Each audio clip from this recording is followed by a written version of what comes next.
Buenos días, mi nombre es Michael Steven Lozano, estudiante del curso Lógica Matemática del grupo 4. A continuación les voy a mostrar mi carnet de identificación y voy a proceder a explicarles el ejercicio. Funciones y tablas de verdad. Proposiciones simples. P. El robot Perseverance aterriza en el planeta rojo Marte. Q.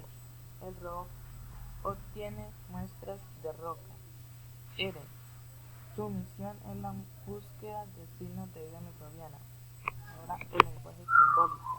En el lenguaje simbólico tenemos paréntesis U, abre paréntesis P, entonces R, abre paréntesis, entonces, abre paréntesis R y Q, cierra paréntesis.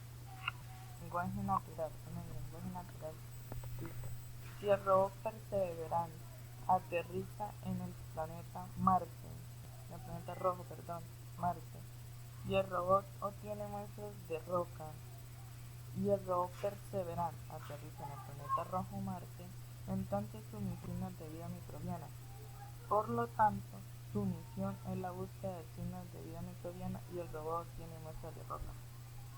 Vamos a la tabla manual.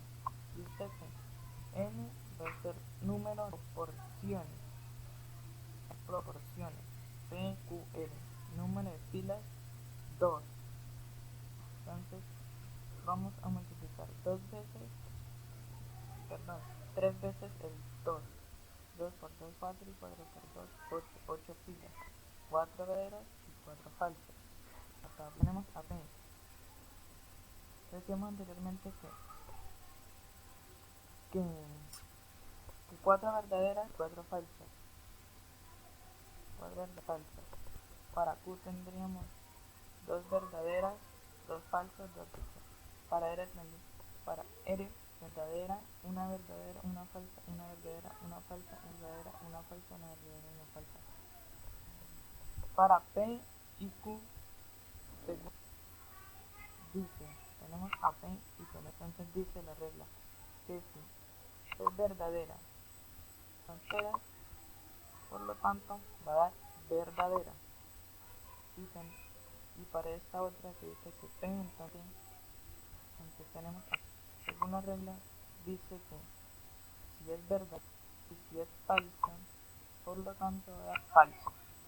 Así sucesivamente con los demás. Y esta como tautología. ¿Por qué tautología? Porque todas son verdaderas.